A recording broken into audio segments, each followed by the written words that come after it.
Hello दोस्तों, स्वागत है आपका स्टडी फॉर सिविल सर्विस के यूट्यूब प्लेटफॉर्म पर फिर से द ब्यूरोक्रेसी में। होपफुली आप लोगों का होली का त्यौहार काफ़ी अच्छा रहा होगा।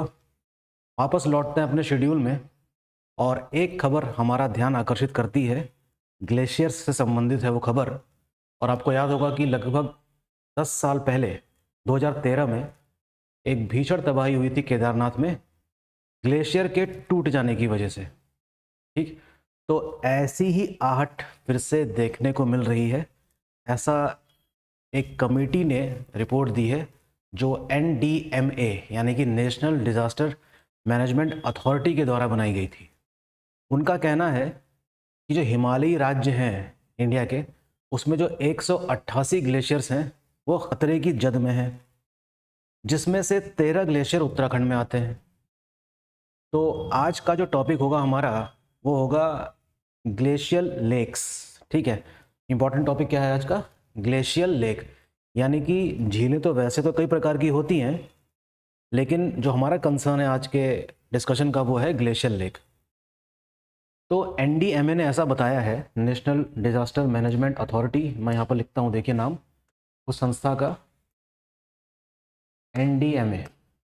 गठन इसका हुआ था 2005 में। ठीक, और इसके मुखिया होते हैं स्वयं प्रधानमंत्री, और इसका मुख्यालय कहाँ है? दिल्ली में है। ठीक, तो इनके इस रिपोर्ट के अनुसार हिमालय राज्य में टोटल 188 ग्लेशियर्स हैं जो खतरे में है, जिसमें से 13 किस्में हैं उत्तराखंड में। तो उसी की कैटेगरी यहाँ पर लिखी गई है। ठीक है, और इनको 3 कैटेगरी में बांटा गया है, A, B, C। जो अति संवेदनशील हैं वो ये रहे, दूसरे नंबर पर आते हैं B, तीसरे नंबर पर आता है C। तो देखते हैं ये A कैटेगरी में कौन कौन सी लेक्स आती हैं। और ये सारी जो एग्जांपल्स हैं झीलों के, वो किसके उदाहरण हैं? ग्लेशियर यानी कि हिमाद्री झील के उदाहरण हैं। जैसे कि वासुधारा लेक चमोली, माबन लेक पिथौरागढ़। एक लेक ऐसी है जो पिथौरागढ़ में ही है, उसको अनक्लासिफाई करके रखा गया है। युंगरू लेक, ये भी पिथौरागढ़ में ही है। और ऐसे ही एक और अनक्लासिफाइड लेक है।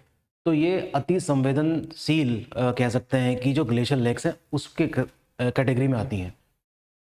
बी में 5 इलाके ऐसे हैं, चमोली, टेहरी और 2 पिथौरागढ़ में, सॉरी 4, जो संवेदनशील ग्लेशियर लेक माने जाते हैं। दूसरे नंबर पे है ये।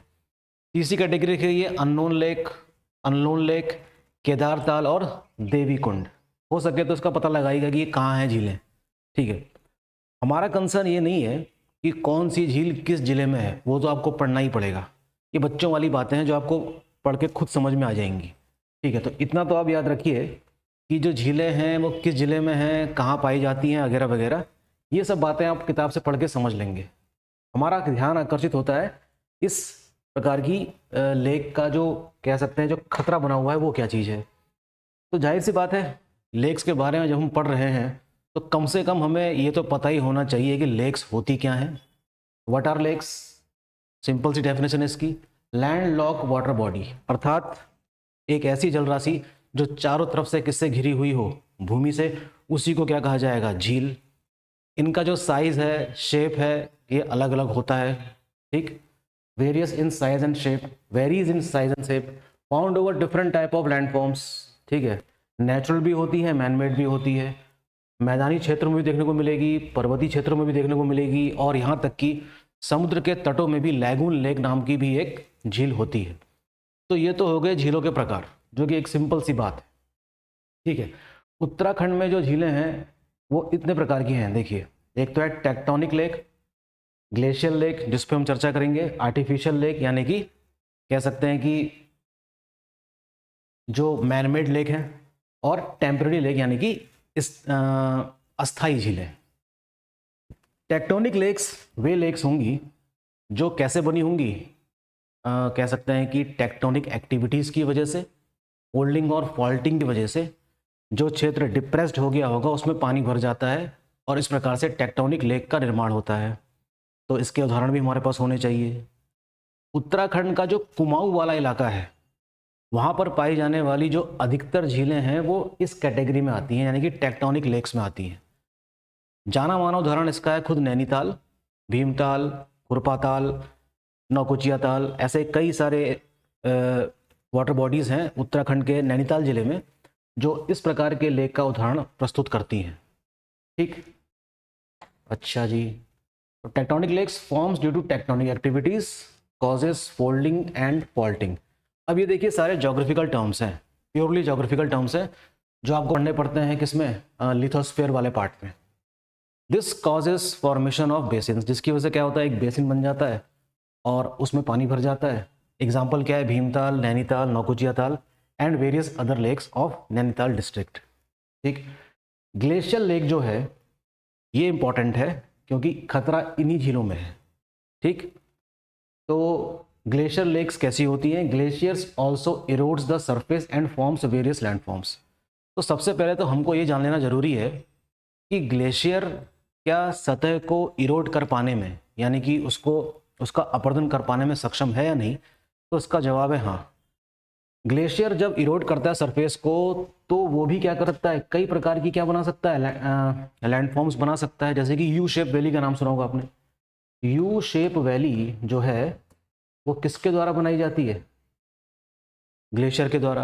हैंगिंग वैली भी किसका उदाहरण है, ठीक है ना, हैंगिंग वैली भी किसका उदाहरण है, ग्लेशियर से द्वारा बनने वाली भू आकृति का। इसी तरीके से नदी की ही भांति ग्लेशियर भी डिपॉजिट वर्क भी कर सकता है और इरोजन भी कर सकता है। समझ रहे हैं बात को। तो यू शेप वैली किस प्रकार का उदाहरण हो गया, इरोजनल एक्टिविटी का। इसी तरीके से हैंगिंग वैली भी किसका उदाहरण हो गया, इरोजनल एक्टिविटी का, यानी कि अपरदन जो एक्टिविटी करता है ग्लेशियर वो। इसी तरीके से कई सारे टर्म्स ज्योग्राफी के आपको पता होंगे जो ग्लेशियर के द्वारा निर्मित होते हैं, जैसे कि ड्रमलेंस, मोरेन्स, समझ रहे हैं, है ना, एग टोपोग्राफी का नाम दिया गया है। तो ये सारे टर्म्स हम डिस्कस करेंगे अपने प्योरली ज्योग्राफी वाले सेशन में। तो फिलहाल ये जान लीजिए कि ग्लेशियर सक्षम है क्या कर पाने में, सरफेस को इरोड कर पाने में, और उसके द्वारा इरोड किया गया जो सरफेस होता है उससे कई प्रकार की आकृति बनती है जिसके अलग अलग नाम है। हिमाद्री युग का नाम सुना होगा आपने, लास्ट में जो हुआ था, जिसको हम कहते हैं लास्ट ग्लेशियल पीरियड। और ये बात है लगभग 10,000 साल पहले।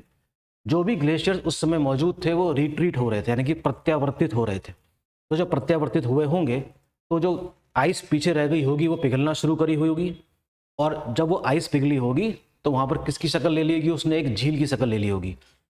तो ये एक्टिविटी सिर्फ उत्तराखंड में नहीं हो रही है, पूरी दुनिया में हो रहा था ये।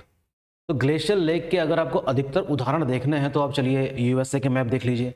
कनाडा में जो अधिकतर झीलें हैं, है ना, Great Bear Lake, Athabasca, Great Slave Lake, ये सारे एग्जाम्पल किसके हैं, these are example of glacial lakes. Okay, तो इसी तरीके से after ice age snow melt and lakes are formed, क्या बन गई, झीलें बन गई होंगी। ठीक है, तो इस प्रकार से झील जो बनती है उसको हम क्या कहते हैं, ग्लेशियल लेक्स कहते हैं। अब देखते हैं कि उत्तराखंड में ऐसी कितनी झीलें हैं।